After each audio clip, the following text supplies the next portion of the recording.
Hola, ¿qué tal? Buenos días. Yo soy Miguel Ángel Pichardo y el día de hoy voy a estar con ustedes compartiéndoles un escrito sobre Wilhelm Reich para que esto les permita también avanzar en todo el campo del diplomado que están ustedes realizando allá en la Ciudad de México, ¿no?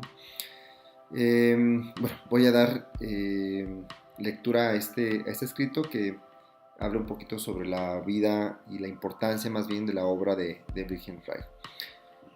Normalmente los psicoterapeutas corporales hemos sido un poco cautos a la hora de presentar los fundamentos reichianos de las psicoterapias corporales.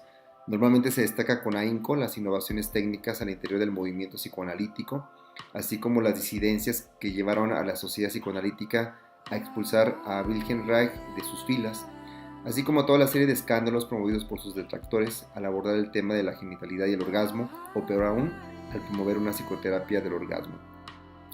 Sin embargo, estas menciones se erigen como una gran sombra que se proyecta sobre los descubrimientos, planteamientos y tecnologías que se derivaron del descubrimiento de los biones y posteriormente de lo que se conoce como la energía del orgón. Este periodo corresponde a una etapa sombría y trágica de la vida de Wilhelm Reich, la cual culminó con su persecución, encarcelamiento y muerte en 1957. Son aproximadamente 10 años que precedieron a su muerte, los que se han tratado de borrar de la historia de la psicoterapia corporal y otro tanto también de la historia de la ciencia.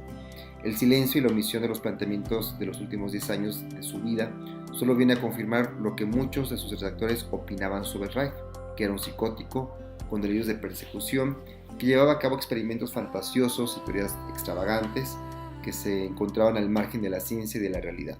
Son estas locuras reichianas las que los psicoterapeutas corporales tratan de silenciar, evitando lo más que se pueda la mención de la palabra orgón. Notables psicoterapeutas corporales evitaron la mención de esta palabra. Aún el autonombrado continuador de sus teorías, el creador del análisis bioenergético Alexander Lowen, trata de disociar por omisión la relación entre el nombre de Wilhelm Reich y el orgón. De alguna forma, Lowen retoma una versión menos amenazante y más aceptable del orgón al denominar a la energía libidinal freudiana como bioenergética. De esta forma, un promotor de la práctica reichiana logra cortar lo más radical del legado reichiano, el descubrimiento del orgón cósmico y el orgón organísmico. ¿Qué hay detrás de este recusamiento del orgón? Creo que lo primero que hay es ignorancia. Después viene toda una cortina de humo levantada por sus detractores y finalmente está la incomprensión. Empecemos por la ignorancia. Es sabido que el padre de la psicoterapia corporal es Wilhelm Reich. Sin embargo, son pocos los psicoterapeutas corporales que realmente han leído a Reich y que cuentan con una visión panorámica de su obra. La mayoría ha leído análisis del carácter y la función del orgasmo. Otros pocos han leído psicoanálisis y materialismo dialéctico, psicología de masas del fascismo y la revolución sexual, y solamente una minoría ha leído la biopatía del cáncer. Quizás el Reich más importante para los psicoterapeutas corporales es el que fue transmitido a través de los textos de Alexander Lowen, quien a poco tiempo de hacer pública su inspiración reichiana, se disocia del legado reichiano para inaugurar el suyo propio. De esta forma, la transmisión del legado reichiano ha sido una interpretación que retoma al Reich preorgónico, que se sitúa entre el análisis del carácter y la función del orgasmo.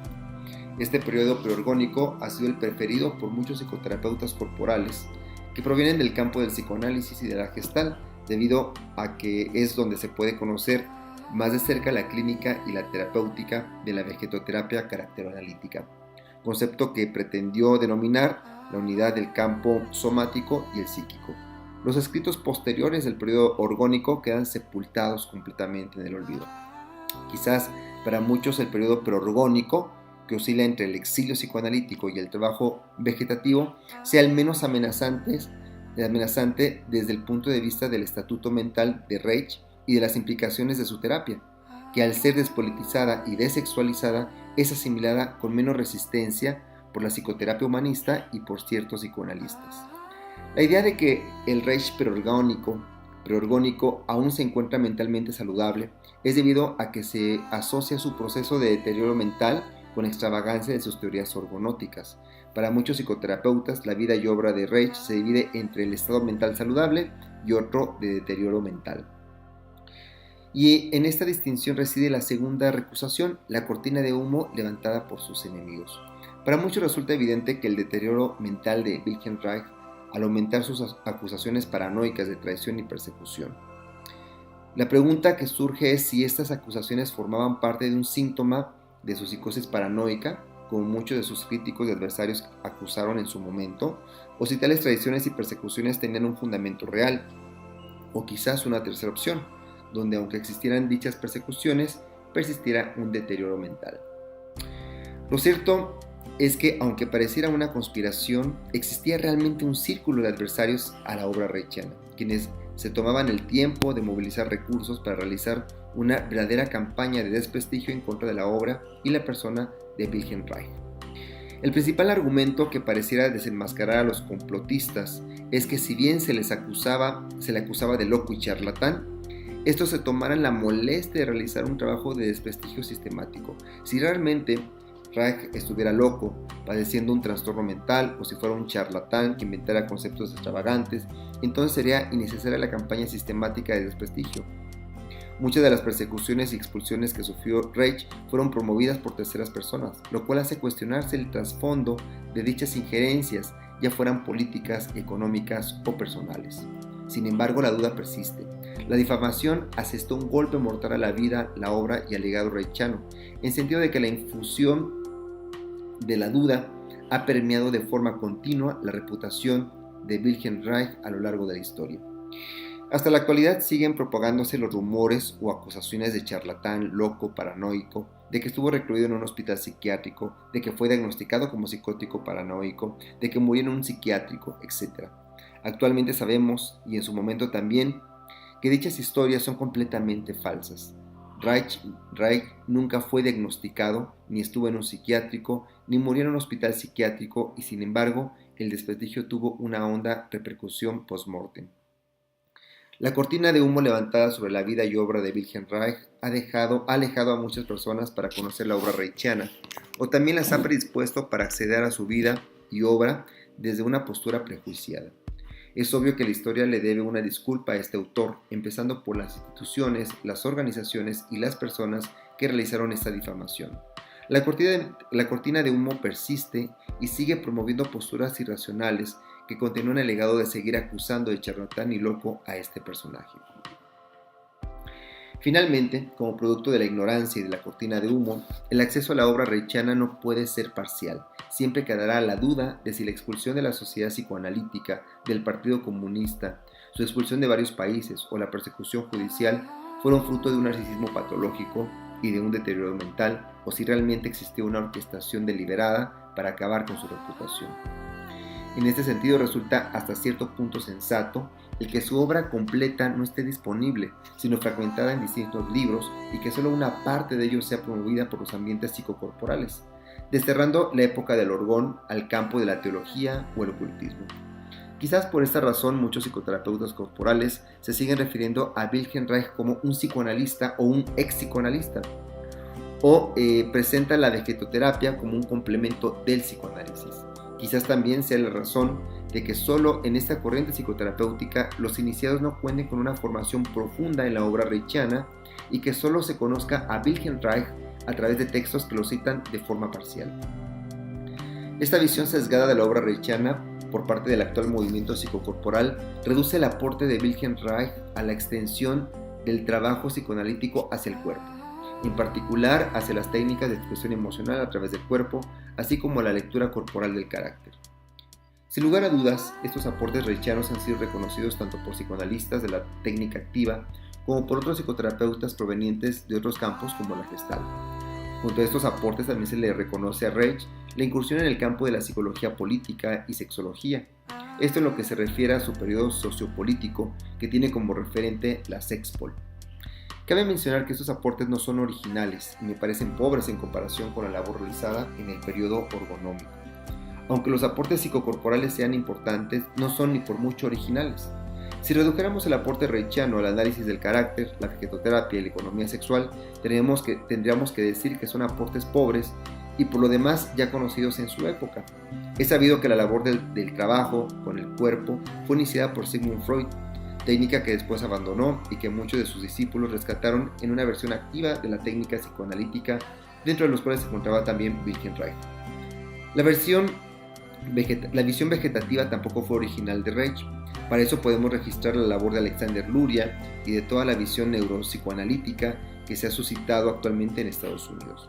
De igual forma, la visión política del psicoanálisis era compartida por otros psicoanalistas contemporáneos de Reich que compaginaban psicoanálisis y socialismo.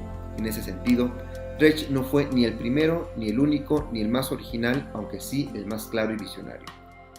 El aporte original e inédito propiamente reichiano viene dado por un descubrimiento, y este fue el descubrimiento de los biones. Este descubrimiento, cabe decir, es posterior al periodo psicoanalítico.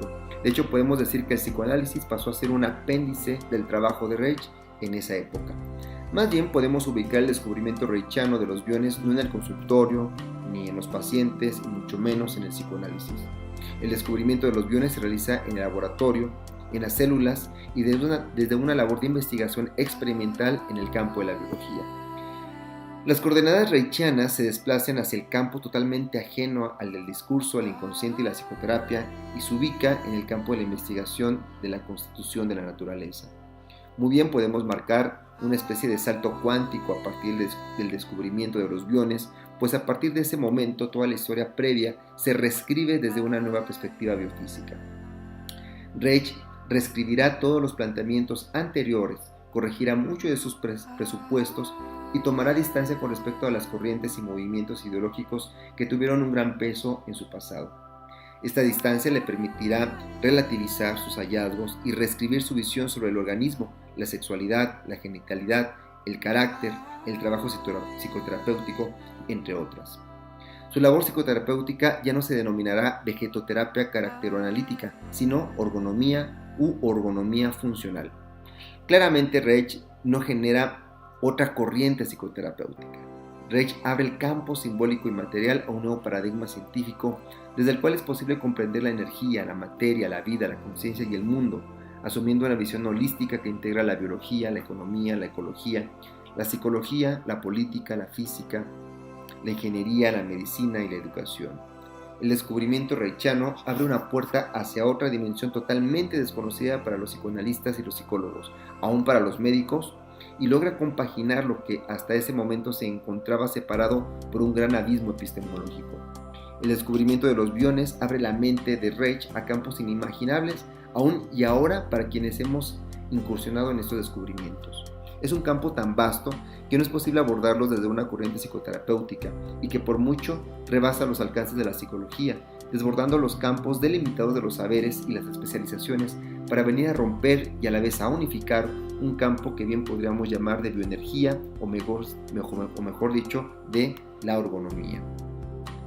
Desde esta perspectiva sería muy pobre decir que Wilhelm Reich es el padre de las psicoterapias corporales, cuando en realidad es el pionero de un nuevo paradigma de investigación científica tan vasto que es necesaria la unificación del campo científico para poder abordar las aristas de la energía del orgón. Queda claro cómo el aporte reichiano ha sido minimizado de forma drástica, pues no es lo mismo ser un innovador en el campo del psicoanálisis o el padre de las psicoterapias corporales a ser el pionero de un nuevo paradigma científico. Desde esta perspectiva podemos reivindicar a las psicoterapias corporales como una línea de investigación dentro del vasto campo de la investigación de la ergonomía médica.